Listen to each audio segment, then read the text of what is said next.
ሜሎሪና ስውር ጥበብ ደራሲ ናሁሰናይ ጸዳሉ ክፍል 2 ዋሽንግተን ዲሲ 1960 ዓመተ ምህረት መስፍን በዚህ የጭንቅ ሰዓት ውስጥ ሆኖ ወደ አሜሪካ ከመጣበት ከወርሃ ነሐሴ 1955 ዓመተ ምህረት ጀምሮ ያሳለፋቸውን ቅዠት የሚመስሉ 5 የውጣ ውረድ ዓመታት በምናቡ እንደ ስዕል እየደረደረ ይገረማል፣ ይቆጫል። ኑሮ እንዳሰበው ለሱ ቀላል አልነበረችም። ስራና እድል የተትረፈረፈባት የምትባለው ሀገር አሜሪካ ለሱ በተቃራኒ ሆናበታለች። የሥራ ልምዱንና ክብሩን የጠበቀ ስራ ማግኘት አዳግቶታል። ወደ ኋላ 5 ዓመት ዞር ብሎ ሲመለከት ያተረፈው ለገንዘብ ብሎ በተለያዩ ወንጀሎች ውስጥ መሳተፍ፣ በየእስር ቤቱ መጣልና በሱስ ጊዜውን መፍጀት ነበር። አሜሪካ የገባበት ሰሞን ታላቅ ታሪካዊ ክስተት የተከናወነበትና ፍጹም ህልም የሚመስል ጊዜ ነበር። የሥራ ተነሳሽነቱም ይህ ነው የሚባል አልነበረም። እንደገባ በሳምንቱ ነበር የዶክተር ማርቲን ሉተር ኪንግን I have a dream ህልም አለኝ የሚል ንግግርና ሰላማዊ ሰልፍ የተካፈለው። በወቅቱ አያሌ ጥቁር ህዝቦች ከተለያዩ የአሜሪካ ግዛቶች ለነጻነታቸው ድምጽ ለማሰማት በሊንከን መታሰቢያ ሐውልት ዙሪያ ተገኝተዋል። የመስፍን ቤተሰቦች ደግሞ ዋሽንግተን ዲሲ እንደመክተማቸው ለሰልፉ በጊዜ ነበር ወደ ቦታ የደረሱት። መስፍን በወቅቱ የነበረው ደስታ ልክ አልነበረው። ይህን ያህል ጥቁር ህዝብ በአሜሪካ በአንድ ጊዜ ያለው ብሎ አስቦ አያውቅም ነበር። በዕለቱ መስፍን ከመናገሪያው ምስባክ በቅርብ ርቀት ፊት ለፊት ቆሞ ነበር የማርቲን ሉተር ኪንግን ንግግር የተከታተለው። ኢትዮጵያ ያለ ስለ ጥቁሮች እኩልነት ተሟጋቹ ስለ ማርቲን ሉተር ብዙ ያነበበና የሰማ ሲሆን አንድም ቀን ግን በቅርብ ርቀት ያዋለው ብሎ አልሞ አያውቅም። ቁመተ ሎጋውና መልከ መልካሙ መስፍን ሀገሩን ከማንም አብልጦ እንደሚወድ ነው የሚያስበው። በሚያገለግልበትና በቀዳማዊ ኃይለ ሥላሴ መንግስት በሚተዳደረው የመንግስት መስሪያ ቤት ውስጥ አለ የተባለ ታታሪና ተመስጋኝ ሰራተኛ ነበር።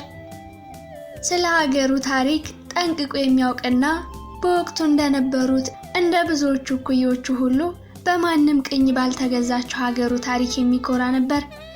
አሜሪካ ለመምጣቱ የቤተሰቡ ፍላጎት ዋናው ምክንያት ቢሆንም እሱ ግን ይሰራበት የነበረውን መስክ በትምህርትና በዘመናዊ ቴክኖሎጂዎች በሚገባ አሳድጎ ከተጨማሪ ካፒታል ጋር ተመልሶ ሀገሩን ማሳደግ ነበር እቅዱ። በሰልፉ ወቅት በማርቲን ሉተር ንግግር እጅጉን ቢደነቅም እሱ ግን በነጮች ምንም መገለል ገና ስላልደረሰበት የንግግሩን ህመም ጥልቀት እምብዛም አልተረዳውም ነበር። ሉተር ስለ ጥቁር ህዝቦች ነጻነት እጦትና ከነጮች እኩል የሥራ ዕድል ያለማግኘት ሁኔታ ሲያስረዳ፣ በአንድ በኩል ደግሞ አሜሪካ ታላቅ ሀገር እንድትሆን መደረግ ስለሚገባቸው ነገሮች ገለጻ ሲያደርግ እጅግ የሚያስገርም ነበር። ለመስፍን ሉተር የጥቁሮች መብት ተሟጋች ሳይሆን የአሜሪካ ፕሬዝዳንት ነበር የሚመስለው። የሉተር ህልም ብቻ እንዳልሆነ ተረድቷል። እንግዲህ አሜሪካ በእንደዚህ አይነት ሁኔታ የተቀበለችው መስፍን ህይወትን ለማሸነፍና ከፍተኛ ዋጋ አውጥተው ያመጡትን ቤተሰቦቹን በተለይም ወንድሙን ለማስደሰት የሚያደርገውን ሩጫ የጀመረው ይህን በመሰለ ቀን ነበር። ቤተሰቦቹም ሀገር ያስቀየሩት ጉብዝናውን አይተው እዚህ መጥቶ ቢሰራ ለኛም ይጠቅማል ብለው በመተማመን ነበር። የመንፈስ ነፃነቱን ጠብቆ ሞራላዊ ማንነቱን ሳይጥል ለመዝለቅ ህይወት እንደጠበቃት ያልሆነችለት መስፍን በአሜሪካ ሀገር እንኳን ቤተሰቡን ሊጠቅም ይቅርና ጭራሽ ጦስ እየሆነባቸው በታሰረ ቁጥር ዋስ ሆኖ ማስወጣት አስመርሯቸዋል። ችሎታውን ባልጠበቀው ሁኔታ ላላሰበው ተግባር አውሎት ነበር ራሱን ያገኘው። ባለ የመግባባት ክሂል ከሜክሲኮ ሀገር የሚያስመጣቸውን አደንዛዥ እጾች በማከፋፈል የማያውቀው ዝነኛ ጥቁር አሜሪካዊ ዘፋኝ አልነበረም። ባለፉት 5 ዓመታት በቤተሰብ ግፊት 2 ጊዜ የሱስና የባህሪ ማገገሚያ ማዕከል ወይም ሪሃቢሊቴሽን ሴንተር የገባ ቢሆንም ማዕከሉ አንዳች የረባው ነገር ስላልነበረ በግድ ራሱን ከዚያ አውጥቷል። ወደዚህ ንግድ የገባው በአጭሩና በቶሎ ለመለወጥ ከነበረው ፍላጎት የተነሳ ነበር። መጀመሪያ ላይ በዋይት ሃውስ አካባቢ በሚገኝ አንድ የመኪና ጋራዥ ውስጥ መኪና ማጠብና መጠበቅ ነበር ስራው።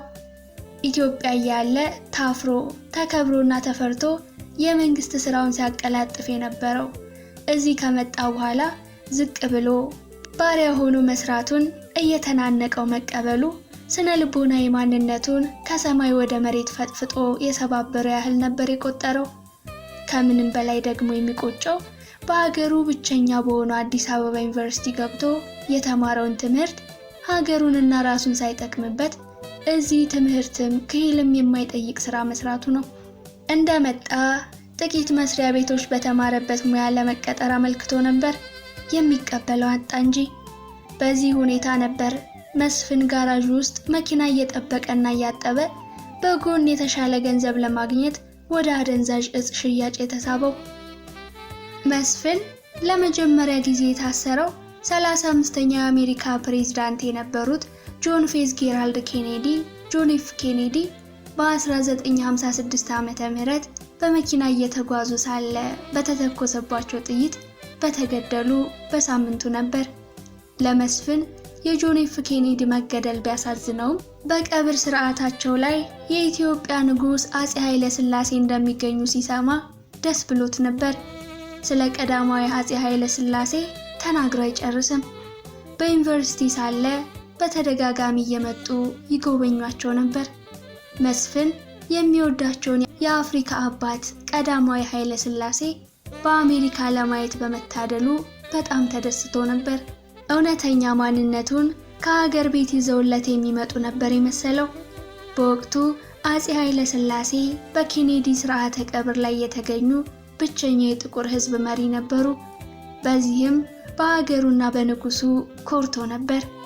ይሁን እንጂ በዛው ሳምንት የመንግስት ቁጥጥር ጠብቆ ስለነበር መስፍንም አብዛኛውን ጊዜ ከስራ መልስ አመሻሹን ከጋንግስተሮች ጋር ስለሚያሳልፍ በእጽ ዝውውር ተጠርጥሮ ለ2 ቀናት ታስሮ ተጨባጭ መረጃ ስላልተገኘበት ተፈቷል። ከዚያች ዕለት ጀምሮ ያለፉትን 5 ዓመታት የህይወት አስቸጋሪነት ደረጃ በደረጃ እየጨመረ እዚህ ቀን ላይ አድርሶታል። በቅርብ ቀን ደግሞ ፖሊሶች በቁጥጥር ስር ውለው ወደ ሀገሩ ሊመልሱት እንዳቀዱና ከደህንነት መስሪያ ቤቱ ተይዞ ወደ መጣበት ሀገር ይመለስ የሚል ደብዳቤ እንደወጣበት ከውስጥ ሰው ስለሰማ ሳምንቱን ሙሉ የተለየ አጣብቂኝ ይዞታል። ጭንቀቱን ለጊዜውም ቢሆን ለመርሳት የማይወስደው የእጽ አይነት አልነበረም። ከቤተሰቦቹም ቤት ከጠፋ ሳምንት ተገባደደ። የሚኖረው በአቅራቢያው ባሉ ጥቁር ጋንግስተሮች ቤት ውስጥ ተሸሽጎ ነበር። መቆጣጠር የሚያቅተው መጥፎ ስሜት በየጊዜው ይወረዋል። አሁን ሀገሬ ከመለሱኝ ምን ሰርቼ ልኖር ነው? የሰፈር ሰውስ ምን ይላል? ስንት ወደ ሀገሩ ባለ ጥሪት ሆኖ ሲመለስ እኔስ በባዶ እጄ ሄጄ ምን ሊውጠኝ ነው? በጭንቀት ያስባል፣ ያወጣል፣ ያወርዳል። በሌላ በኩል መስፍን ላለፈው 1 ዓመት ለማንም ያልተነፈሰው ምስጢር በውስጡ ተሸክሞ ቆይቷል። የሁል ጊዜ ጥያቄ የሚሆንበት ከ1 ዓመት በፊት ለ1 ወር ራሱን ስቶ ግዙፍ ማዕከል ውስጥ ገብቶ ሲከርም ያያቸው የማይታመኑ ነገሮች ናቸው። በደንብ ትዝ የሚለው ነቅቶ በሰመመን እያለ አንዲት ሴት እየጮኸች መታ ሳምፕል አልፋ ነቅቷል፣ ማደንዘዣ ውጉት ስትልና በክፍል ውስጥ ያለ የአደጋ ጊዜ ደወል ሲጮህ ነው። ሙሉ ለሙሉ ሲነቃ ግን ራሱን ያገኘው መንገድ ዳር በሌሊት አንድ ጥግ ላይ ተጋድሞ ነው። ሰውነቱ ላይም የተለያዩ ጠባሳዎችን አግኝቷል። ከዚያ ጊዜ ጀምሮ ለ1 ወር ያህል የት ነበሩ? የነበርሁበት ቦታስ ምንድነው? የሚለው ጥያቄ የህይወቱ አንድ አካል ሆኖ ቆይቷል።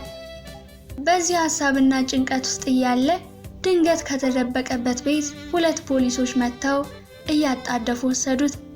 ጥቂትም ለምርመራ በፖሊስ ጣቢያ ከቆየና ቤተሰቦቹን እንዲሰናበት ከተደረገ በኋላ በዛው ሳምንት ወደ አሜሪካ እስከ መጨረሻው እንዳይመለስ ቪዛው ተሰርዞ ወደ ትውልድ ሀገሩ ኢትዮጵያ ተላከ። ክፍል 2 በዚህ ተጠናቀቀ። ክፍል 3 መተማ። እያንዳንዱ ነገር መነሻ አለው። በሩን የቆረቆሩት አባ ነበሩ። ወደ ክፍሉ ገና እንደዘለቁ ዶፉን ለማውረድ እንደቸኮለ ደመና ቶሎ ለመገላገል ያሰቡ ይመስል በቀጥታ ታሪካቸውን መዘርገፍ ጀመሩ። አይኖቻቸው እንባ ቋጥረው ሲቃ ድምጻቸውን ቢቆራርጠውም ንግግራቸውን ቀጠሉ። እኔም ልክ እንደናንተ ከብዙ ዓመታት በፊት ጎንደር ውስጥ በምትገኝ ትንሽ መንደር የጥበብ ትምህርት ተማሪ ነበሩ አሉ። ተማሪዎቹ የአባ ትካዜ ቢጋባባቸውም ታሪኩን ለመስማት በጣም ጓጉተው ነበር። በዚያን ወቅት የምንማረው 3 ሆነን ነበር። ይህ የጥበብ ትምህርት በወቅቱ በህብረተሰቡ ዘንድ ልክ እንደ ሰይጣን ስራ ይቆጠርና ይታሰብ ስለነበር የምንማረው ከቤተሰቦቻችን በድብቅ ነበር። አስተማሪያችን ታሪካቸውን በግልጥ ባይነግሩንም እኛ ራሳችን ከአካባቢው ሰው እንደምንሰማው ከሆነ ትልቅ ምስጢር የሚያውቁ ነበሩ። ሰው የሚያስበውን ያውቃሉ ስለሚባል የሚያውቃቸው ሰው እንኳን ባጠገባቸው በቤታቸው ያልፍም ይባል ነበር። ብዙ ሽፍታዎች ሊዘርፏቸው መጥተው ሁሉም ታውረው ቀርተዋል ይባላል። አስተማሪያችን ብርቱ ኃይል ይቀዳጁ እንጂ ከኛ ከተማሪዎቻቸው ጋር ግን እንደ ወንድምና ጓደኛ የኖሩ አስተዋይና ጠቢብ ሰው ነበሩ። አሁንም ቢሆን አሉ ሳግ እየተናነቃቸው። ሁለቱ ጓደኞቼና መምህሬ በህይወት ባይኖሩ በሚያውቋቸው ዘንድ ግን ታሪካቸው ይዘከራል በማለት ትንሽ ጸጥ ብለው ከቆዩ በኋላ በረጅሙ ተንፍሰው በዚህ ወር ሁላችሁም የተለየ ጠባይና ባህሪ እንዳያችሁብኝ አውቃለሁ። ነገር ግን ያልነገርኋችሁ ይህን ሰዓት እየጠበቁኝ ስለነበር ነው። ተማሪዎቹ መጨረሻውን አፋቸውን ከፍተው እየጠበቁ ነው። አባ ቀጠሉ። ይህች ዕለት ውዱ አስተማሪ ቀኒቷን ረግሞ ራሳቸውን ያጠፉባት ነች። በዚህች በረገማት ቀን ብዙ ሰዎችና ንብረት እንዲጠፉ አድርገዋል። ጓደኞቼም የሞቱት ዛሬ እኔ እናንተን ለፈተና ቅጠላ ቅጠሎችን ስሮችን ከዱር እንድትለቅሙ እንደላኳችሁ እኛም ለዚሁ ተግባር ወጥተን በነበረበት በዚህች ዕለት ነበር። በዕለቱ ሁላችንም አስፈላጊ ያልናቸውን እጽዋት ሰብስበን ቀኑ ገና በመሆኑ ወደ ገበያ ለመውጣት ተስማምተን በጉዞ ላይ ያለን ድንገት በወንበዴዎች ተይዘን ዓይንና አፋችን በጨርቅ ታብቶ ወደ አንድ ትንሽ ቤት ተወሰድን። አስተማሪያችን በእጥፍ ዕድሜ የሚበልጡን ቢሆንም የሚያዩን ግን ልክ እንደ ወንድሞቻቸው በመሆኑ በጣም ይራሩልን ነበር። በወቅቱ የኛ አንዱ ስጋት በወጣንበት ስንቀር ምን ያህል ሊጨንቃቸው እንደሚችል በማሰብ ነበር። ከትንሽ ደቂቃ በኋላ 2 ሽጉጥ የታጠቁ ሰዎች ወደ ክፍሉ ገብተው የታሰርንበትን ፈቱልን። ጸጉራቸውና ጢማቸው ከመጠን በላይ በማደጉ ከሰው ይልቅ የዱር አውሬ ይመስሉ ነበር። ከሁለቱ አንዱ የያዝናችሁ ለመግደል ሳይሆን እስከዛሬ ድረስ በተማራችሁት ትምህርት መድኃኒት እንድትሰሩልን ነው አለን። በዚህ ጊዜ ሶስታችንም ደነገጥን። ምክንያቱም ያን ያህል ዓመት ማንም እንደማያውቅ ነበር የምናስበው። ቁጣ በቀላቀለበት ድምፅ የአለቃችን ልጅ ወደዚህ መታ በሽታዋን ካያችሁ በኋላ መድኃኒቱን ቀመማችሁ ትለቀቃላችሁ አለ። እንዳለውም 2 ፈርጣማ ሰዎች አንዲት ትንሽ ሴት ተሸክመው ወደኛ መጧት። በሽታዋን አየን። ልጅቷን ይዘዋት ከመጡት አንዱም የምትፈልጉትን ለመድኃኒት የሚሆን እጽዋት ታጅባችሁ ሄዳችሁ ታመጣላችሁ አለን። ነገር ግን ለማምለጥ ብትሞክሩ ትሞታላችሁ ሲልም አስጠነቀቀ። ፈቃደኝነታችንን በምልክት ከገለጽን በኋላ ተከታትለው ወጡ። ወዲያው አንድ ወጣት ምግብ አቀረበልን። ሁላችንም በድንጋጤ ወስፋታችን ቢዘጋም እንድንበላ ስላስገደዱን የቻልነውን ቀመስን። በነጋታውም በማለዳ ቀስቅሰውን መድኃኒት የምንሰራባቸውን እጽዋት እንድንለቅ ማዘውን ከኋላችን መከታተል ጀመሩ። እጽዋት የመሰብሰቡ ስራ አድካሚና ጊዜ ፈጅ በመሆኑ ጠባቂዎቻችን የራሳቸውን ወግ ጀምረዋል። 2 ጓደኞቼ እንድናመልጥ ሐሳብ አቀረቡ። እኔ አልፈልግም፣ ያለ ጥርጥር ይገድሉናል ብዬ በፍርሃት አስጠነቀቅኳቸው። ጓደኞቼ አሻፈረን ብለው እየሮጡ ጫካ ውስጥ ገቡ። እኔ ባለማመን በቆሙበት ፈዝዤ ቀረሁ። ጠባቂዎቹም ተከታትለው ገደሏቸው። እኔንም የተሰበሰበውን ለመድኃኒት የሚሆን እጽዋት አስይዘው ወደ መታሰሪያ ይወሰዱኝ። ምንም ግርፊያውና ድብደባው ቢጠናብኝም ከስቃይ ይልቅ የጎዳኝ የጓደኞቼ ሞት ነበር። በተደጋጋሚ እየዛቱ አንተም ለማምለጥ ብትሞክር እንገድልሃለን፣ መድኃኒቱን ቶሎ ብለህ ከሰራ ግን እንለቅሃለን ሲሉኝ በእርግጥ በውስጤ ክፉ ሐሳብ ይመላለስ ነበር። መርዝ ሰርቼ ልጅቷን የመግደል ውጥን ብልጭ ብሎብኝ ነበር። ነገር ግን የእሷ መሞት የኔንም እንደሚያፋጥነው ተገንዝቤ በሐዘን መንፈስ ሙሉውን ቀንና ሌሊት ስቀምን ቆይቼ ንጋት ላይ እንቅልፍ ሸለብ አረገኝ። ከመቼው እንደገባ ሳላውቅ ከታጣቂዎች አንዱ ከእንቅልፌ በእግሩ ረግጦ ቀሰቀሰኝ። ስነቃ አስፈሪ ሰው አጠገቤ ቆመዋል። የልጅቷ አባት ነበሩ። መድኃኒቱን ሰርተህ ጨረስህ ሲሉኝ አዎ አሉ። ይህ መድኃኒት ልጄ ላይ አንድ ጉዳት ቢያደርስ አሰቃይተው እንዲገድሉ አድርጋለሁ አሉኝ። መድኃኒቱን ሰጠኋቸውና ከክፍሉ ወጡ። በኋላ ልጅቱ በጥቂት ጊዜ በመዳኗ በአለቃው እንድለቀቅ ተወስኖ ዓይኔን አስረው የማላውቀው ቦታ ወረወሩኝ። በመጀመሪያ ሌሊት በመሆኑ የነበርሁበትን ላውቀው አልቻሉም ነበር። ጎህ ሲቀድ ከሰፈሬ ብዙም አለመራቄን ተገነዘብሁና ወደ ቤት ገሰገስሁ። የጠበቅሁት አስተማሪያችን በሩ ላይ ተክዘው ይጠብቁኛል ብዬ ነበር። ግቢው የተለየ ጸጥታ ይታይበታል። ወደ ውስጥ ስገባ ባየሁት ነገር አካሌ በድን ይሆን ያህል ነበር የተሰማኝ። አስተማሪያችን ራሳቸውን አጥፍተው ነበር። ደነገጡ። እንዴት ያንን የመሰለ ትልቅ ኃይል ያላቸው ሰው ራሳቸውን ያጠፋሉ ስል ራሴን ጠየቅሁኝ። እየተርበተበቱ አካባቢውን በዓይኖቼ ስፈትሽ ከመኝታቸው በስተግርጌ የተከመሩ ጥቅልል ብራናዎችን ተመለከቱ። በትምህርት ጊዜያችን እነሱን እንድናነብ አይፈቅዱልንም ነበር። እኔም በጊዜው ከማልቀስ ይልቅ ልቤ ወረቀቶቹ ላይ የተጻፈውን ለማየት በመጓጓቱ ራሴን ታዘብሁት። ወዲያው ወረቀቶቹን ሰብስቤ ተረጋግቼ ትንሽ ማሰላሰል እንደጀመሩ ብቻዬን መቅረቴንና ለመመገብም ሆነ ለመንቀሳቀስ የሚያስችል በቂ ነገር እጄ ላይ እንደሌለ አስታወስኩኝ።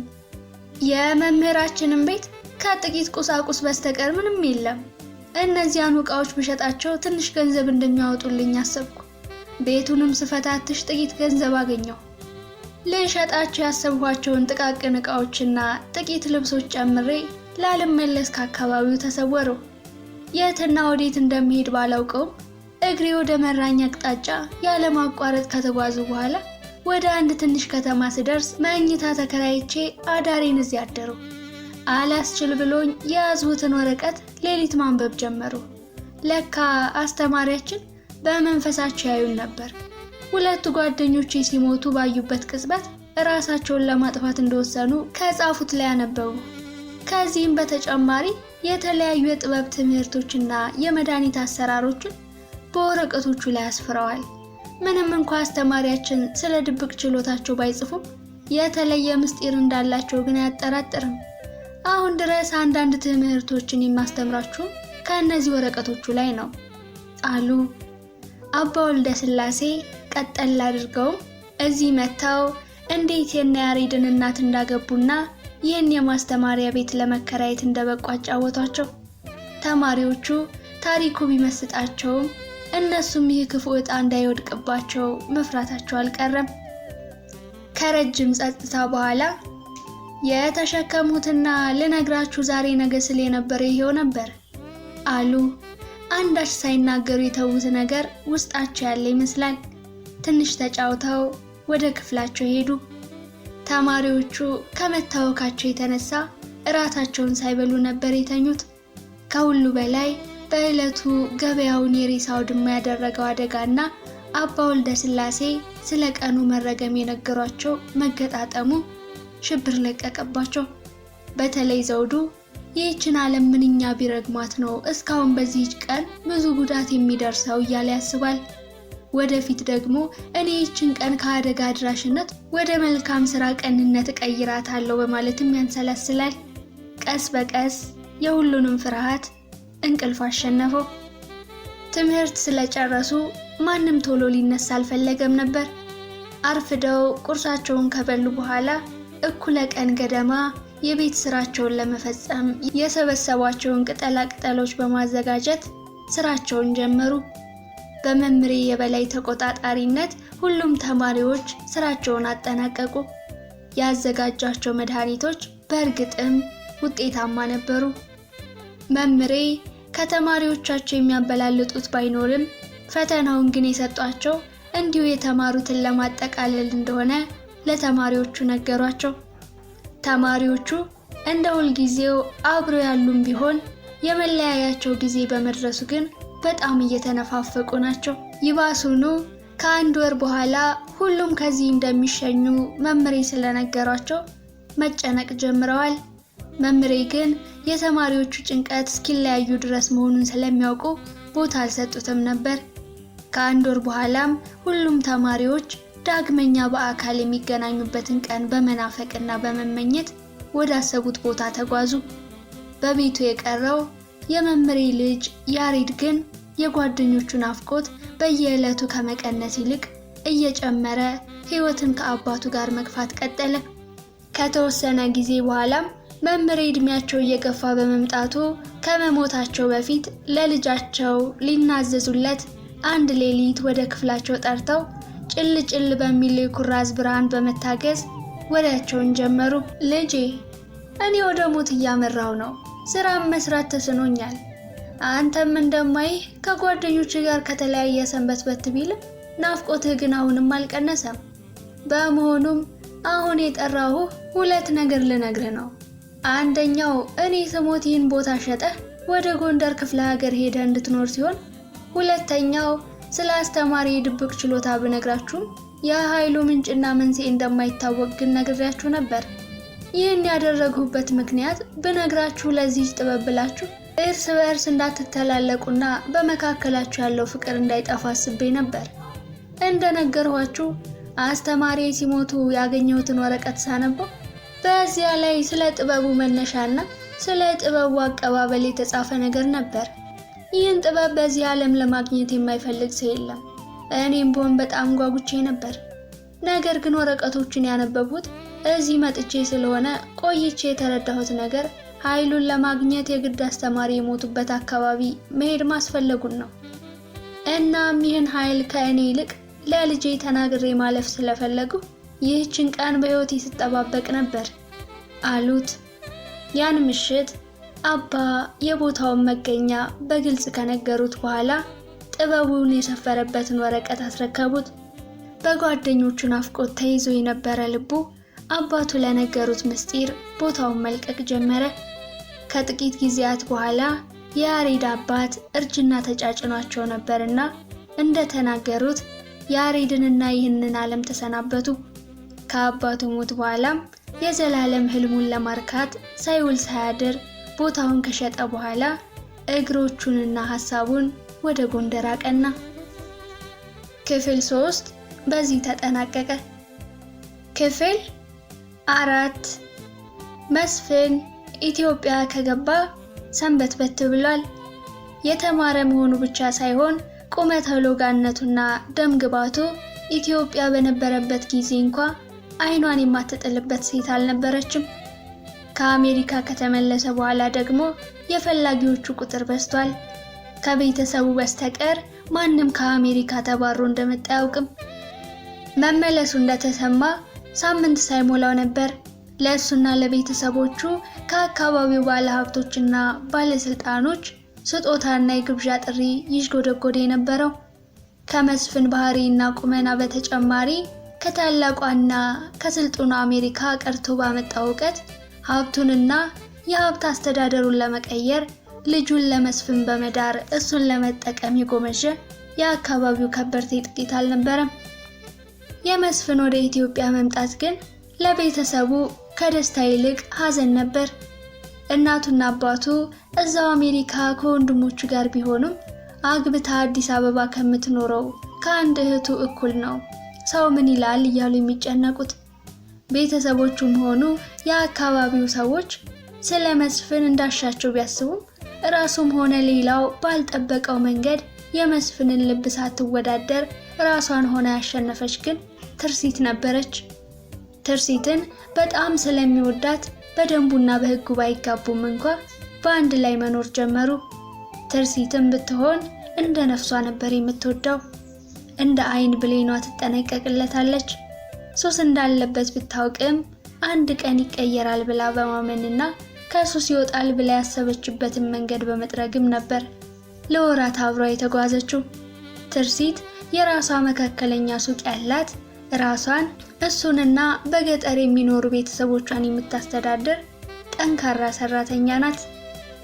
መስፍን ኢትዮጵያ ከመጣ በኋላ ይብሱን በራሱ ተስፋ ቆርጦ ነበር። ራሱን ለምንም ነገር የማይጠቅም ሳያገለግል የተበላሸ ዕቃም አድርጎ ስለሚቆጥር ሕይወቱን ለማጥፋት ያሰበባቸው ጊዜያት አያሌ ነበሩ። አሁን የመኖሩ ዓላማ ትርሲት ብቻ ናት።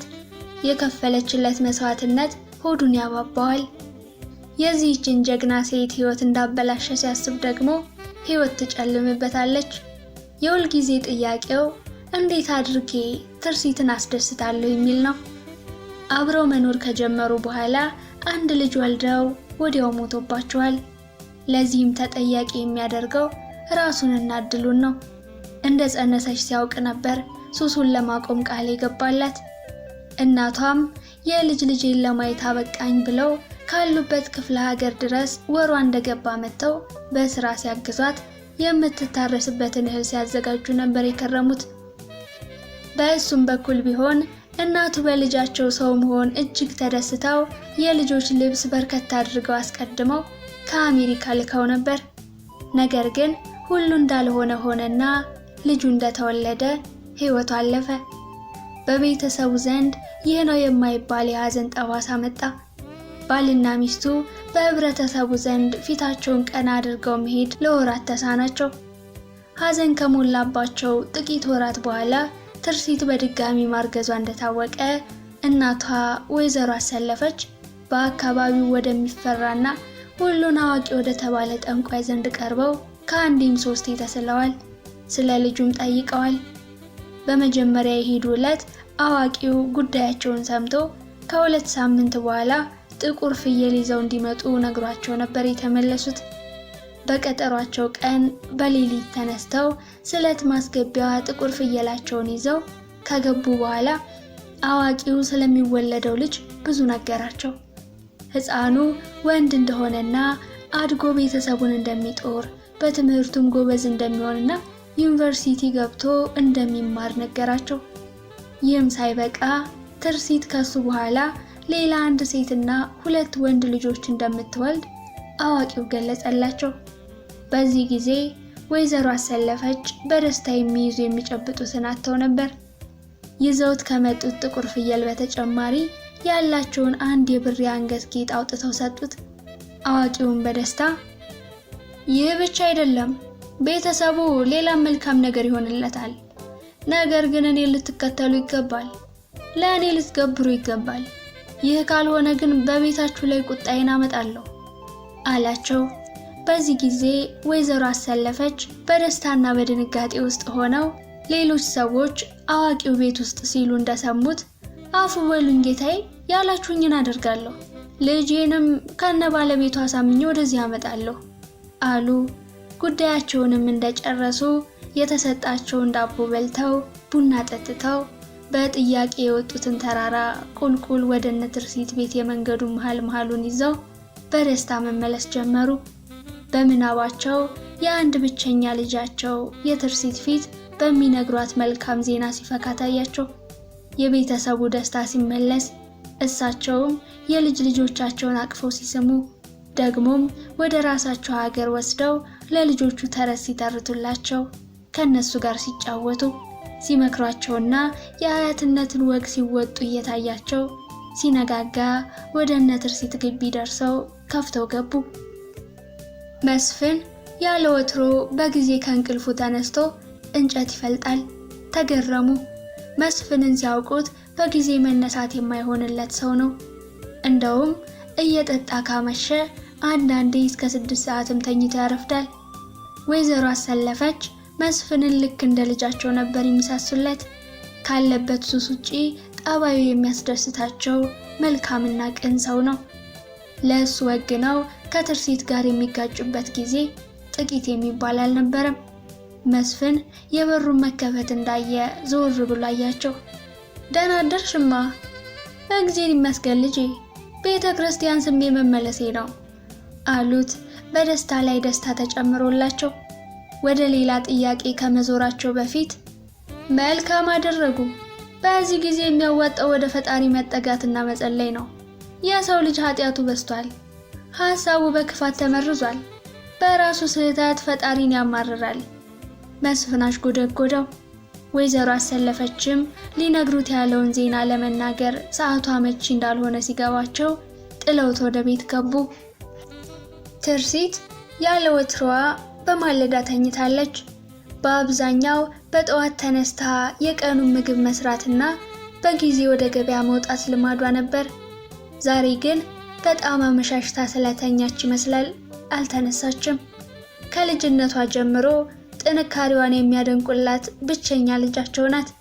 ገጠር እያሉ አባቷ በለጋ ዕድሜዋ ሳይሞቱ ጀምሮ በሌሊት እየተነሳች ምግብ የምታበስልና ከእናቷ ጋር ገበያ ሄዳ የምታግዝ ነበረች።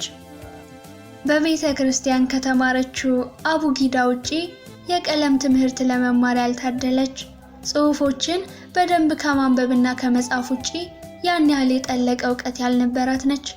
መደመሩንም ቢሆን የተማረችው ከእናቷ ጋር ከምትውልበት ገበያ ነው። ሊነግሯት ወደ መኝታዋ ካመሩ በኋላ እንደተኛች አይተው ሊቀሰቅሷት ስላልፈለጉ አልጋዋ አጠገብ ተቀምጠው አይን አይኗን ካዩ በኋላ ታላቁን የምስራች በሆዳቸው ይዘው ትንሽ እንደመንቆራጠጥ አሉና ወጡ። ዛሬ በቤቱ ከትርሲት ያልተለመደ የማለዳ እንቅልፍ ውጪ ሁሉም ነገር የሚያስደስት ነው። ከአዋቂው መልካም ዜና ይዘው መጥተዋል።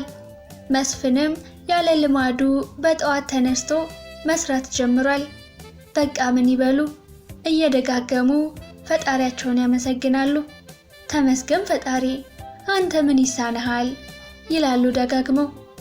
አልጋቸው ላይ እንደተቀመጡ መስፍን ወደ ተቀመጡበት ቀርቦ ሲያወራቸው ትርሲት የሁለቱ ጨዋታ ቀስቅሷት ወዳሉበት ክፍል መጣች። እናቷ ልክ እንዳዩት የምስራቹን ሊነግሯት እንደ ሕፃን ልጅ ሰፍ ብለው ሲነሱ ለመስፍን ቤተ ክርስቲያን ስሜ መመለሴ ነው ያሉት ትዝ ብላቸው ተመልሰው ተቀመጡ። ተቀመጪ ልጄ፣ በወሬያችን ቀሰቀስንሽ አይደል አሉ በተቀላቀለ ስሜት። መስፍን አጠገብ ተቀመጠች። ነገሩ እሷንም ግራ አጋብቷታል። አርፍዶ መነሳት ከሰው ኋላ ያደርጋል እንዴ አለች ለራሷ። እናቷና መስፍን አብረው ሲያወሩና ሲጫወቱ እንደማየት የሚያስደስታት ነገር የለም። በዚህ ምድር ያሏት ብቸኛ ሀብቶች እነሱ ናቸው። ከአባቷ ሞት በኋላ ደግሞ እንዴት ብለው እናቷ እንዳሳደጓት ስለምታውቅ ለእናቷ ትልቅ ፍቅር ነው ያላት። ብዙ ጊዜ ስለ አባቷ እያስታወሱ እንደሚያዝኑ ስለምታውቅ እንዲህ ተደስተው ማየት እርካታዋ ነበር። መስፍንም ቢሆን ካለበት ድባቴ ወጥቶ ቤት ውስጥ ከእናቷ ጋር በደስታ መጫወቱ የቀኗን ጅማሬ ብሩህ አድርጎላታል። ሶስቱም በጠዋቱ ከተጫወቱ በኋላ ትርሲት እንደፈረደባት ከሞቀ ጨዋታ ወጥታ ለቤተሰቡ ቁርስ ማዘጋጀት ጀመረች። የመውለጃ ጊዜዋ ቢቃረብም ከስራ ግን ቡዝን አታውቅም። በዚህ ምክንያት አልፎ አልፎ ከእናቷ እንዲሁም ከመስፍን ጋር ትጣላ ነበር። ምንም እንኳ ለሱቁ ስራ የተቀጠረችው ወጣት የቤቱንም ስራ ብትሰራ፣ ትርሲት ግን ራሷ ለቤተሰቡ ምግብ ካላበሰለች የማትረካ የሰው ስራ እንደ ራሷ ሆኖላት የማትደሰት አይነት ሰው ነበረች። መስፍንም ቢሆን በግልጽ አይናገር እንጂ ወደ ኢትዮጵያ ከተመለሰ በኋላ ትርሲት እንደምትሰራው ምግብ ጣፋጭ የሚሆንለት የለም። ትርሲት የመውለጃ ጊዜዋ እንደደረሰ አዋቂው እንዳለው ወንድ ልጅ ተገላገለች። ልጁ ከመወለዱ በፊት ቤተሰቡ በፍርሃት 9 ወር ሙሉ በጸሎት በአምላክ ፊት ሲማጸኑ በየቤተ ክርስቲያኑ እየሄዱ ሲሳሉና ቃል ሲገቡ ቆይተዋል። እንደተወለደም ቢሆን የቀድሞ ጉዳት ስላልተረሳ ያን ያህል ጮቤ አልረገጡም። መስፍን ግን ልጁ ጤነኛ ሆኖ በመወለዱ ለህይወቱ አዲስ ፀሐይ እንደወጣችለት ተሰምቶታል። ሕፃኑ ወደ ህይወታቸው እንደመጣ መስፍን በአንድ ሳምንት ውስጥ የሚገርም የባህሪ ለውጥ ማሳየት ጀመረ። ትርሲት ከወለደችበት የካቲት 12 ሆስፒታል ቅርብ ርቀት ላይ ካለው ቅዱስ ሚካኤል ቤተክርስቲያን ቀንና ማታ እየተመላለሰ ፈጣሪውን ያመሰግናል። ሳያስበው ህይወቱ በጥቂት ቀናት መሻሻል ጀመረ። ከዓመታት በኋላ ለቀናትም ቢሆን ምንም ሳያጨስ ከረመ። አሜሪካም ያሉት እናትና አባቱ የምስራቹን ሰምተው ወደ ሀገር ቤት ገብተው የልጅ ልጃቸውን ለመሳም መሰናዳት ጀመሩ። መስፍንና ባለቤቱ በስለት ለወለዱት ልጅ ሳሙኤል ብለው ስም አወጡለት። ትርሲት ከሆስፒታል ወደ ቤቷ እንደገባች እናቷ በደስታ ያረሷት ጀመር። የተበላሸ የቤተሰብ ህይወት በሳሙኤል መወለድ መስተካከል ጀመረ። የስለቱ ልጅ ሳሙኤል ለቤቱ ደስታን ይዞ መጣ። ሳሙኤል ይዞት የመጣው ደስታ ግን ከሳምንታት አልዘለለም። ሳሙኤል ባልታወቀ ከባድ በሽታ ታመመ። በተወለደም በ2 ሳምንቱ ህይወቱ አለፈች። ይህን ያየችው ትርሲት በምሬት ተሞልታ ስትጮህ ወይዘሮ አሰለፈች አፏን ይዘው ተረጋጊ ልጄ፣ እሱ አልሞተም፣ ቢሞትም ደግሞ ይነሳል እያሉ ያረጋጓት ጀመር። ትርሲት የምታደርገውና የምትሆነው ግራ ገብቷት መስፍንን ፍለጋ በሩጫ ከቤት ወጣች።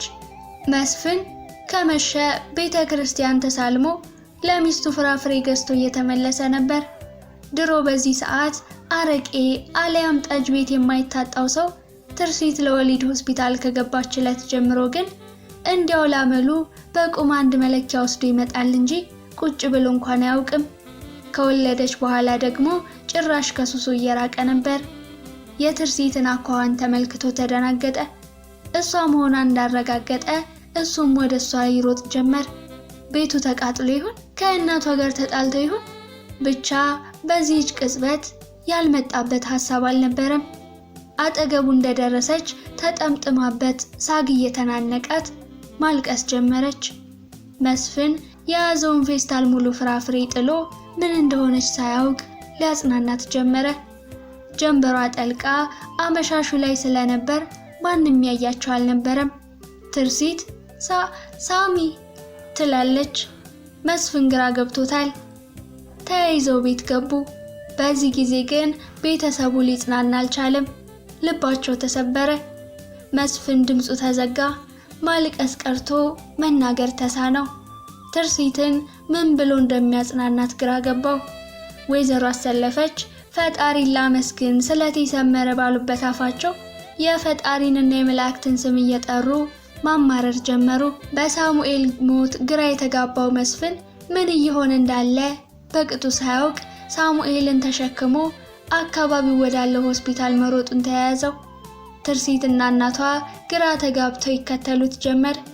ድንገተኛ ክፍል ገብተው ሳሙኤል በሐኪሞች ከተመረመረ በኋላ ዶክተሩ የልብ ምቱና የደም ዝውውሩ መቆሙን እንዳረጋገጠ ለመስፍን የልጃቸውን መሞት በድጋሚ ያረዳው። ልቦናቸው ሞቱን ቢያውቅም ተአምር ጠብቀው የሐኪሙን ውጤት ይጠባበቁ የነበሩት ወይዘሮ አሰለፈች ወዲያው ሁለቱንም ሰው እንዳይሰማ ጸጥ ብለው እሳቸውም የድርሻቸውን በልበ ሙሉነት ልጁን ይዘው ወደ አዋቂው ቤት መሄድ ጀመሩ። ረጅሙን ተራራማ መንገድ አውሬ ሳይፈሩ ከተጓዙ በኋላ አዋቂው ቤት ደረሱ። የቤቱን ስርዓት ትተው ቀጥታ ጥሰው ገብተው ለአዋቂው ይኸው ልጄን አስነሳልኝ፣ የገበርሁለት ልጄ ይሄ ነው፣ ትልቅ ሰው ይሆናል ያልከኝ ልጅ ይኸው ሞቶ ቀረ እያሉ መጮሃቸውን ሳያቆሙ በአዋቂው ቤት ያሉ አገልጋዮች በፍጥነት ልጁን ተቀብለው ለአዋቂው ሰጡት። መስፍን ቤቱ ውስጥ እንደገባ አንድ ጥግ ላይ ደንዝዞ ተቀመጠ። አብዛኛው ህይወቱ በመከራ ያለፈ ለመሞት እንጂ ለመኖር ብዙ ምክንያት የሌለው አሳዛኝ ሰው ነው። ጥግ ላይ ተኮራምቶ ላየው እንኳን ተምሮ በአገሩ ባለ ትልቅ መስሪያ ቤት ውስጥ የሰራ እንኳን አሜሪካ ዋይት ሃውስ የፕሬዝዳንቱ መኖሪያ አካባቢ የኖረ ይቅርና በቅጡ በትንሽ ጎጆ ቤት ሳር ፍራሽ ላይ እንኳን ተኝቶ የሚያውቅ አይመስልም። የአዋቂው አገልጋዮች በቤቱ ያለውን ግርግር ካረጋጉ በኋላ እናትና ልጅን አስቀምጠው እነሱ ወክለው ጌታችን አፉ በሏቸው ብለው መለማመን ጀመሩ። በቤቱ ያለውን ድባብም ለመቀየር ከበሮ እየተደለቀ የዜማ ልመና ይቀልጥ ጀመር። መስፍን አሁንም ግራ ገብቶት እንደተቀመጠ ነው። ትርሲት ከእናቷ አጠገብ በመጋረጃ ወደ ተጋረደው ክፍል አሻግራ ልጇን ለማየት እየሞከረች በሲቃ እየየ ትላለች። ወይዘሮ አሰለፈች ከቀሪዎቹ ሰዎች ጋር የሚባለውን የልመና ዜማ በለቅሶ እያሉ የሳሙኤልን መነሳት ይጠባበቃሉ። ክፍል 4 በዚህ ተጠናቀቀ። ክፍል 5 ያሬድ ጉዞውን ከጀመረ ሰንበትበት ብሏል። የአባቱን መሬት ሸጦ ከያዘው ገንዘብ ጥቂት ልብስና አባቱ ከሰጡት ወረቀቶች በስተቀር አንዳች አልነበረውም። ምንም እንኳ ከኖረበት አካባቢ ርቆ ባያውቅም በሚሄድበት ሀገር ብዙ መንገዶች፣ ቤቶችና መጓጓዣ በመስፋፋቱ የቦታዎች አዲስነት አላስፈራውም ነበር። ከአሰልቺው ጉዞ በኋላ ከስም ውጪ ወደማያውቃት ጎንደር ደረሰ። በቦታው ሲደርስም የተነገረውን ኃይል የማግኘት ጥሙ እጅጉን ጨመረ። የአባቱን መሬት በደህና ዋጋ ስለሸጠው ለምግብም ሆነ ለማደሪያ በቂ ገንዘብ ቋጥሯል። የያዛቸው ወረቀቶች ቀድሞም ከነበራቸው የጊዜ ቆይታና በመንገዱ ርዝማኔ ከመተጣጠፋቸው የተነሳ የሳሱ ሲሆኑ የተጻፉባቸው ምስጢሮች ሁሉ ሊጠፉ እየተቃረቡ ነበር። እሱም ቢሆን በፈረስና በጋሪ ጭምር በመጓዙ በእጅጉ ደክሞት ነበር። ጎንደር እንደገባ የፋሲለደስ ቤተ መንግስት አካባቢ ነበር ያረፈው። ካደገበት ቦታ ይልቅ የሚያምር አየሩ ቀዝቀዝ ያለ አያሌ ሰዎች የሚኖሩበት ከተማ ነበር። ስለ ቤተ መንግስቱ አባቱ ስለተረኩለት በቅድሚያ የጓጓለትን ስፍራ ማፈላለግ መረጠ። ፊት ለፊት ወዳለው አንድ ትልቅ መኪና መራ። ወደ መኪናው እንደደረሰ ያገኘውን አንድ ወጣት ልጅ የዚህ ሀገር ሰው ነህ ሲል ጠየቀው። አይ አይደለሁም፣ ለስራ ነው እዚህ የመጣሁት። ምን ፈልገህ ነው? አይ አንድ የዘመድ ቤት ጠፍቶኝ ነው። ትንሽ ከጠበቅህ የመኪናው ሹፌር ከድሮ ጀምሮ እዚህ ስለሚመላለሱ የፈለገውን ቦታ ሊያመለክቱ ይችላሉ። ደስ ብሎት ከመኪናው ጎማ ስር ጥላ ላይ አረፍ አለ። ሹፌሩ ከድሮ ጀምሮ አካባቢውን ካወቁት ትክክለኛውን ስፍራ ይነግሩኛል ብሎ ተስፋ አደረገ። ከትንሽ ጊዜ በኋላም አንድ ሸምገል ያሉና ጸጉራቸው ሽበት ጣል ጣል ያደረገበት ሰው ወደ መኪናው መጡ። ያሬድም ለከተማው አዲስ መሆኑን ገልጾ የሚሻውን አካባቢ ሸፋፍኖ በመንገር እንዲጠቁሙት ጠየቃቸው። ሰውየውም አቅጣጫውን ጠቁመው አካባቢው መጥፎ ስለሆነ አስጠንቅቀው ሸኙት። አመስግኖ ተሰናበተ። ምንም እንኳ አባቱ የነገሩት የአካባቢው አቀማመጥና ምልክቶቹ የተለወጡ ቢሆኑም በአቅራቢያው ያለ ማደሪያ አፈላልጎ ተከራየ። ወደ ግቡ በመጠጋቱ ተደስቷል። ይሁን እንጂ ቦታው ውስጥ ለመግባት እስከ ሞት የሚያደርስ ዋጋ ስለሚያስከፍል ፍርሃትም አልተለየውም። ማደሪያው ክፍል ተቀምጦ ወደፊት የሚያደርጋቸውን ሁሉ ያስባል። ትክክለኛውን አካባቢ ለማግኘቱ አባቱ እየነገሩት የጻፏቸውን የቦታውን መገኛ ምልክቶች በተደጋጋሚ ያነባል። ጊዜው በመራቁ ስፍራው ሊጠፋበት እንደሚችል ግን አልዘነጋም። በዚህ ሁኔታ የመጀመሪያውን ምሽት በጎንደር አሳለፈ። እንደነጋ በቅድሚያ ያቀደው አልጋ አከራዮቹን ሌላ በቋሚነት የሚከራይ ክፍል እንዳለ መጠየቅ ነበር። ዋናውን ቤት አንኳኳ። ማን ነው የሚል የአንዲት ወጣት ሴት ድምፅ ከውስጥ ተሰማ። ትናንት በአንዱ ክፍል ተከራይቶ ያደረ እንግዳ መሆኑን ገለጸ። በሩን ከፍታ ወደ ውስጥ አስገባችው። ከልጅቷና ከአንድ እድሜያቸው ከገፋ ሴት በስተቀር ሌላ ሰው አልነበረም። ተቀመጥ፣ ለመሆኑ አንተ ትናንት እዚህ ያደርከው አይደለ? አሉት ሴትየዋ። በአዎንታ ራሱን ነቅንቆ በቀጥታ የመጣበትን ዓላማ መንገር ጀመረ። የመጣሁት በቋሚነት የሚከራይ ክፍል ካላችሁ ለመጠየቅ ብዬ ነው። ያው ለሀገሩ እንግዳ ነኝ። ወደዚህም ከተማ የመጣሁት ሰርቼ ለመለወጥ ነው አላቸው። እሺ፣ ለመሆኑ የቤት ዕቃ አለህ? አረ ከልብሴ ውጪ ከቀዬ ያመጣሁት አንዳች የለም። ባይሆን ቤቱ ከተገኘ ፍራሽ ነገር ገዛለሁ። ከእንግዲህ ምንም ዕቃ ከሌለ አልጋ ብቻ ያለው ክፍል ጓሮ አለልህ። ከወደድከው መከራየት ትችላለህ አሉት። ለልጅቷም እስቲ ቤቱን አሳዩና ነኝ አሏትና እሷን ተከትሎ ወደሚከራየው ክፍል አመራ። በሩ ላይ እንደደረሱ ገብቶ እንዳየው በምልክት ጠቆመችው። ውስጡን በሚገባ ቃኘና ምቹነቱን ተረዳ። በዚያ ላይ ፍራሽ ስለነበረው ወጪውን ይቀንስለታል። አልጋውን ሊፈትሽ በተቀመጠበት ቀና ቢል ከልጅቱ ጋር አይን ለአይን ተገጣጠሙ። ምንም ያህል ዋጋ ቢጠሩለት ሊከራየው ወስኗል። ልጅቷ ወደ ቤቷ እንደገባች ልጁን የጥለሹ መጣሽ ብለው ጮሁባት። አይ ክፍሉን በደንብ እንዲያየው ነው አለቻቸው። እሷም ፈጠን ብላ። በመሃል ያሬድ በሩን አንኳኩቶ ይግቡን ሳይጠብቅ ወደ ውስጥ ዘለቀ። ለመሆኑ ቤቱን ወደድከው? አዎ አለ መስማማቱን በሚገልጽ ድምፅ። ለመሆኑ የቤቱ ዋጋ ስንት ነው?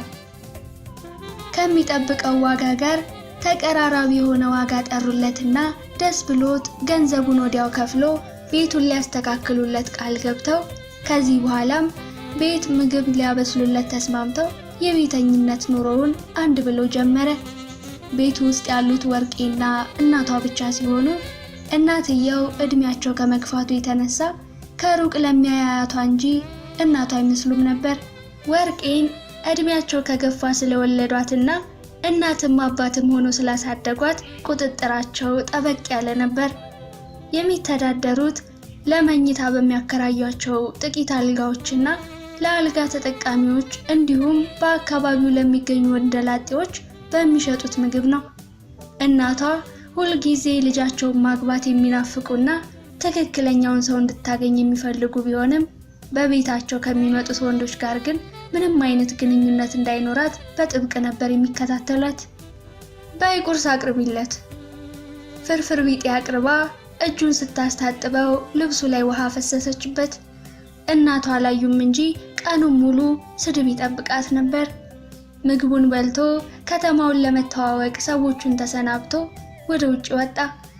ቦታው ይገኝበታል የተባለው ስፍራ አካባቢ ማንዣበብ ጀመረ። በአካባቢው እየተመላለሰ ቀናትንና ሳምንታትን አስቆጠረ። ከሌላ አካባቢ የመጣ ስራ ፈላጊ በመምሰልም እዛው አንዳንድ እያለ ነዋሪዎቹን መተዋወቅ ጀመረ። ቀስ በቀስም ከመተዋወቅ አልፎ ጊዜውን ከነሱ ጋር በማውራት ማሳለፍ ጀመረ። ከወርቄና ከእናቷ ጋር ጥሩ የቤተሰብነት ግንኙነት መሰረተ። ብስለቱና ጨዋነቱ በእናትየው ዘንድ ተወዳጅ አድርጎት ነበር። ገበያ ሲወጡ ያግዛቸውና አልፎ አልፎም እንጨት በመፍለጥና በሌሎች የጉልበት ስራዎች ይረዳቸው ስለነበር እንደ ልጃቸውም ያዩታል። ባሳለፏቸው ጥቂት የማይባሉ ሳምንታት ለጉዳዩ ምንም ፍንጭ ባለማግኘቱ አይምሮ እየተረበሸና ሐሰት ይሆናል የሚለው ጥርጣሬ እያየለበት መጥቷል። የሚውለው በአካባቢው ውስጥ ካሉት አንድ ሸምገል ያሉ ልብስ ሰፊ ጋር ቢሆንም ከእሳቸው ምንም ፍንጭ አለማግኘቱ አስገርሞታል። አንድ ቀን ግን እንደ ልማዱ ከሰውየውና ከአካባቢው ሰዎች ጋር ቁጭ ብሎ በሚያወጋበት ወቅት ሳያስቡት በወሬ ተነሳና የያሬድ አባት አስተማሪ ታሪክ መወራት ጀመረ። የተጀመረው ከሌላ ጨዋታ ጋር ተያይዞ ሲሆን ተናጋሪው ሽማግሌው ልብስ ሰፊ ነበሩ። ስለ ሰውየው ያሬድ ከአባቱ ከሰማው በላይ ተረኩላቸው። ልቡ ሊፈነዳ የደረሰ መሰለው። ሰውነቱን ሁሉ አላበው። የታወቀበት ስለመሰለው በቦታው የነበሩትን ሁሉ መጠራጠር ጀመረ። በመሃልም ለሽማግሌው አንድ ጥያቄ ሰነዘረላቸው። ለመሆኑ ሰውዬ ይኖሩ የነበሩት የት አካባቢ ነው? እስካሁን ድረስ እዚህ ስትኖር የእሳቸው መኖር የነበረውን ቦታ አታውቅም?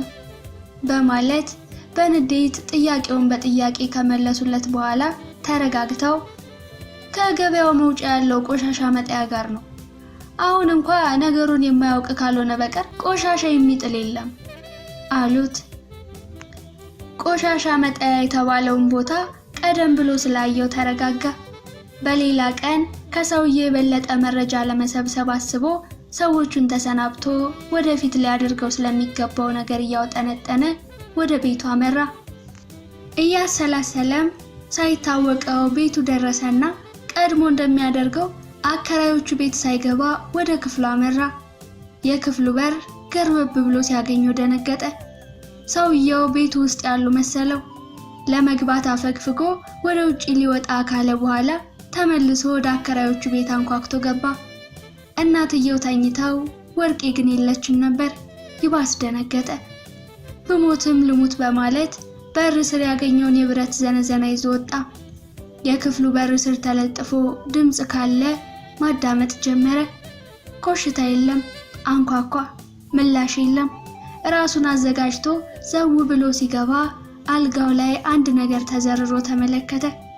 ወርቄ ነበረች። ገረመው። እንዴት እኔ አልጋ ላይ ልትተኛ ቻለች ሲል ራሱን ጠየቀ።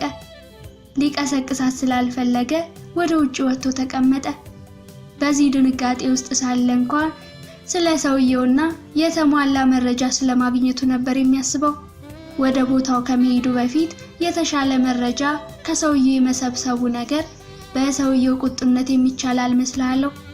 ሰውየውን የማታለያ መንገድ ማሰብ ጀመረ።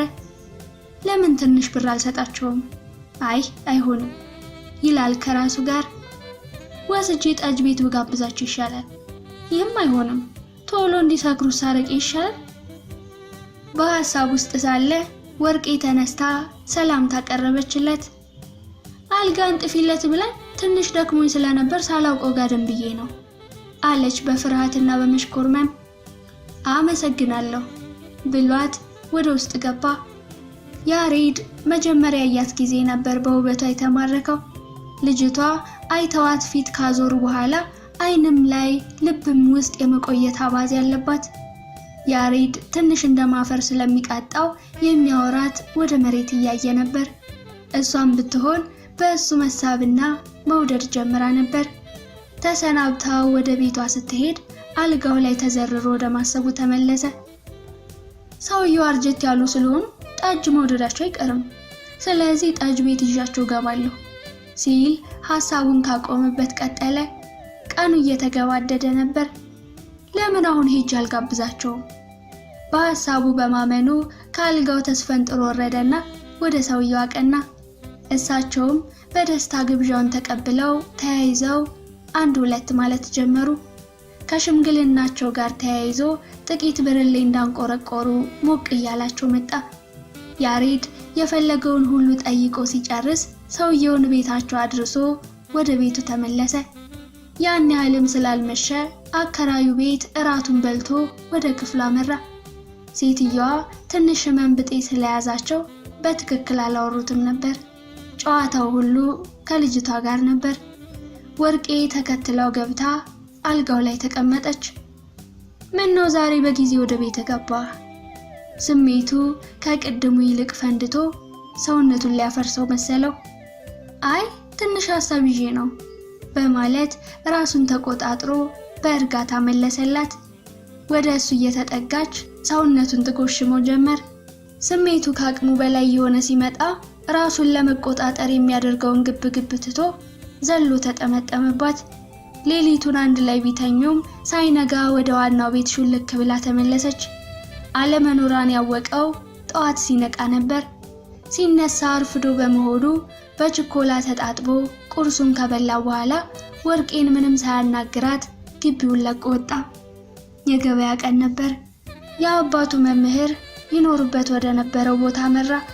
ከአንድ ስፍራ አረፍ ብሎ በገበያተኞቹ አሻግሮ ወደ ቦታው እያማተረ ማጤን ጀመረ። በቤቱ አጠገብ የሚገኘውን መንገድ ከጥቂት ሰዎች በስተቀር ብዙዎቹ አለመርገጣቸው አስደንቆታል። ይህን ኃይል ሲያገኝ ስለሚጠብቀው ግርማና ክብር ማሰብ ጀመረ። ነፍሱ ሐሴት አደረገች። ከተቀመጠበትም ተነስቶ ቦታውን በቅርብ ርቀት ዙሪያውን ማየት ጀመረ። በስፍራው ከአንዲት ከፈረሰች ጎጆና በዙሪያው ከተጣሉ ቆሻሻዎች በስተቀር የሚገኝ ነገር አልነበረም። ወደ አከራዮቹ ቤት ሲገባ ሴትየዋ ከህመማቸው አላገገሙም ነበር። ምን ነው ያሬድ ዛሬ አረፈድህ? አሉት። ዛሬ ገበያ ነበሩ፣ በዛውም ጓደኞች ጋር ገብቼ ነበር። ወርቄ እጁን አስታጥባ ምሳ ሰጠችው። እየበላ የሚያስበው ስለ ሴትየዋ በሽታ ነበር። ለምን መድኃኒት አልሰራላቸውም? ቢያንስ የቤት ኪራይ ሊቀንሱልኝ ይችላሉ። እንደውም መድኃኒት እንደምሰራ ካወቁ ስር በጣሽ ጠንቋይ ነው ብለው ከቤታቸው ሊያስወጡኝ ይችላሉ ይላል መለስ ብሎ ሲያስበው። ከብዙ የሐሳብ ፍትጊያ በኋላ መድኃኒቱን ቀምሞ ከሌላ ሰው ገዝቶ እንዳመጣው ሊነግራቸው ወሰነ። ጥቂት አብሯቸው ከቆየ በኋላ ለመድኃኒት መቀመሚያ የሚሆኑ ቅጠላ ቅጠሎችን ለማምጣት ወደ አካባቢው ጫካ መራ። በመንገዱ ላይም በመሃል ገበያውን እንዳቋረጠ በአጋጣሚ የሚጓዝበት አቅጣጫ በቆሻሻው በኩል በመሆኑ የሚያየው ሰው ሁሉ ይጮህበት ጀመር። አንዳንዶቹም ከከተማው አዲስ እንደሆነ እያስተዋሉ በዚህ ተሻግረ ሂድ የሚመስል ምልክት ያሳዩት ነበር። የሚያስፈልገውን ቅጠላቅጠል ከሰበሰበ በኋላ ምንም ሳይቸገር በፍጥነት መድኃኒቱን እዛው ቀምሞ በያዘው ዕቃ ጨምሮ ወደ ቤቱ ተመለሰ። ሲመለስም አመሻሹ ገደማ ስለነበር ገበያተኛው ሁሉ ማለት በሚቻል ደረጃ ወደ የቤቱ ተመልሶ ነበር። የቀሩት ጥቂቶቹም ቢሆኑ ሸቀጣቸውን እየሸከፉ የነበሩና የቅርብ አካባቢ ሰዎች ናቸው። እቤቱ እንደደረሰ በቀጥታ ወደ አከራዩ በማምራት አንድ ወዳጄ ይህንን መድኃኒት ጥሩ ነው ይውሰዱት ብሎ ትንሽ ብር አውጥቼ ገዝቼልዎታለሁ አላቸውና ለወርቄ ሰጣት። እናቷ በሽታቸው ብሶባቸው ስለነበር በቅጡ አላዳመጡትም። ልጃቸውን ብትሆን ተጨንቃ ስታለቅስ ውላ ስለነበር ያ ቀይ ፊቷ የበሰለ ቲማቲም መስሎ ነበር። መድኃኒቱን የምትሰጥበትን መንገድ አስረድቷት ወደ ክፍሉ አመራ። አልጋው ላይ ተቀምጦ ስለ ቆሻሻው ስፍራና ስለ ትንሿ ጎጆ እያሰላሰለ የመንገድ ድካም ከብዶት በተቀመጠበት ሸለብ አደረገው። ለእራት አለመምጣቱ ያሳሰባት ወርቄ መታ ከእንቅልፉ ቀሰቀሰችውና በእንቅልፍ ልቡ እንደ ሰካራም እየተንገዳገደ ወደ ትልቁ ቤት ሄደ። እናቷ ከቅድሙ ትንሽ ነቃ ያሉ ይመስላሉ። ይሁን እንጂ የሚሞቱ መስሏቸው በእጅጉ ተረብሸዋል። ከዚህ በፊት በተደጋጋሚ ቢታመሙ በአሁኑ ግን ከእርጅናቸው ጋር ተያይዞ በጣም አድክሟቸውና ጠንቶባቸው ነበር። መድኃኒቱ በእርግጥ እንደሚያሽላቸው አውቆ ስለነበር ያሬድ ብዙም አልተጨነቀም ነበር። ቢሞቱም ለሱ ግድ አልነበረውም፣ የሚፈልገውን ያገኝ እንጂ። ያሬድ የቀረበለትን እራት በልቶ ትንሽ ከተጫወተ በኋላ ወደ ቤቱ ተመልሶ ተኛ።